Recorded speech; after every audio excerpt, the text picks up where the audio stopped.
இன்றைக்கி மசாலாலாம் அரைச்சி ஒரு கருவாட்டு குழம்பு வைக்க போகிறேன். வாங்க எப்படி வைக்கிறதுன்னு பார்க்கலாம். இது பாருங்கள், பச்சை மொச்சக்கொட்டை. இது பொங்கல் சீசனில் தான் கிடைக்கும். பிடிக்காதுண்ணே. இது போட்டு மசாலா அரைச்சி கருவாட்டு குழம்பு வைக்க போகிறேன். வாங்க எப்படி வைக்கிறதுன்னு பார்க்கலாம். அடுப்பு பற்ற வச்சுக்கலாம். ஒரு 2 ஸ்பூன் கொத்தமல்லி போட்டுக்கலாம். ஒரு 7 காஞ்ச மிளகா,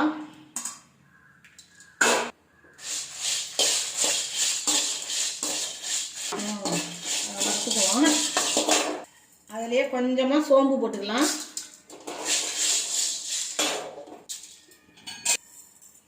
கொஞ்சம் ஜீரகம் போட்டுக்கலாம். 1 ஸ்பூன் மிளகு போட்டுக்கலாம்.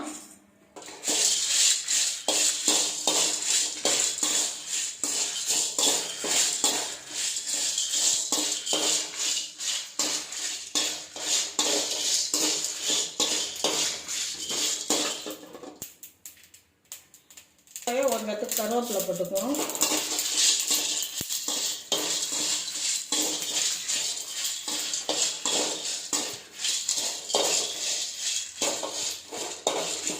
ஆற வச்சு அரைச்சிக்குவோம். கூடவே ஒரு 10 சின்ன வெங்காயம், கொஞ்சமாக தேங்காய், ஒரு கைப்பிடி தேங்காய். இதையும் லைட்டாக வதக்கிக்குவோம். ரொம்ப வதங்க வேணாம், லைட்டாக வதக்கிக்குவோம்.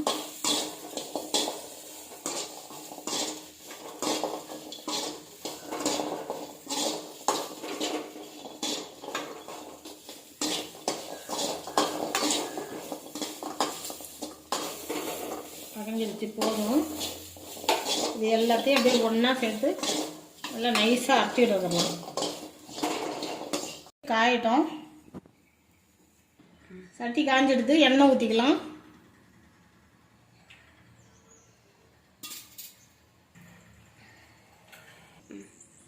ஒரு ஸ்பூன் வெந்தயம் போட்டுக்கலாம். வெந்தயம் பொரியட்டும். 2 பூண்டு எடுத்து வச்சுருக்கேன், அதையும் இது கூட போட்டுக்கலாம்.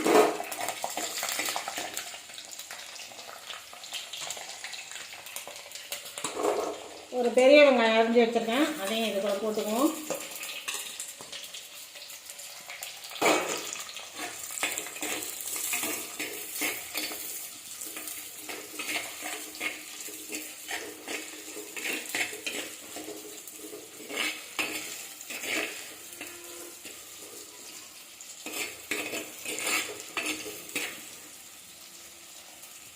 வதங்கட்டும் நல்லா.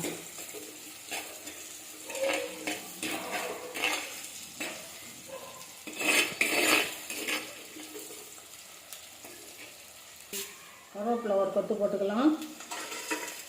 2 பெரிய சைஸ் தக்காளி எடுத்து வச்சுருக்கேன், இதையும் இது கூட சேர்த்துக்கலாம். சேர்த்து நல்லா வதங்கட்டும். தக்காளி நல்லா குழஞ்சு வரட்டும்.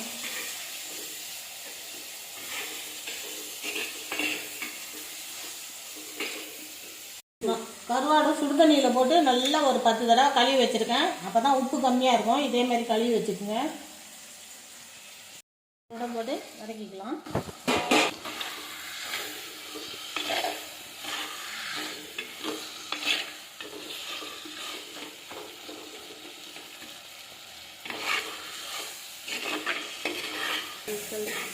வதங்கிடுச்சு.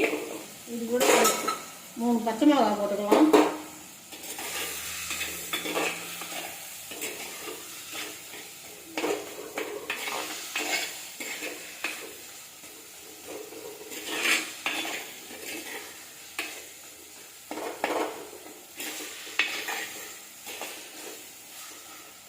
இது கூட வறுத்து வச்ச மசாலா ஊற்றிக்கலாம்.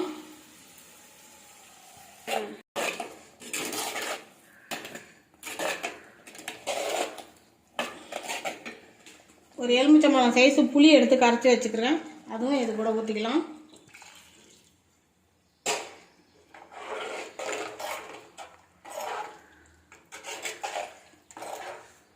உப்பு புளியிலேயே போட்டு கரைச்சி வச்சுட்டேன், அதனால் உப்பு தேவையில்லை. மஞ்சள் பொடி கொஞ்சம் போட்டுக்கலாம்.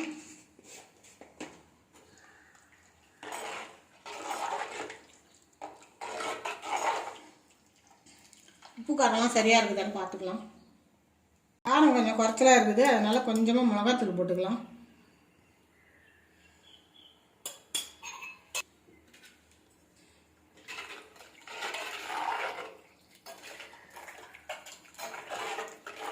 குழம்பு கொதிக்கட்டும். கொதிச்சதுக்கப்புறம் கருணக்கிழங்கு கருவாடு எல்லாம் அப்புறம் போட்டுக்கலாம். வந்து பார்த்துடலாம். நல்லா கொதிச்சிட்டுது, பச்சை வாசனையெல்லாம் போயிடுச்சு.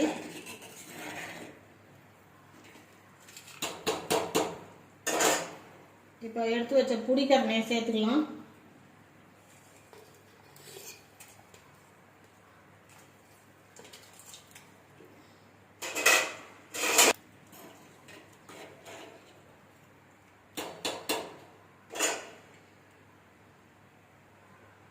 கருவாடும் போட்டுக்கலாம்.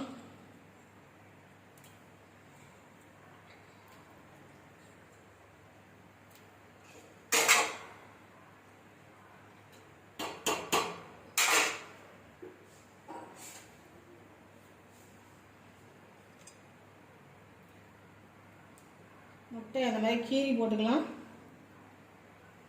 முட்டை அந்த மாதிரி கீரல் போட்டுக்கலாம்.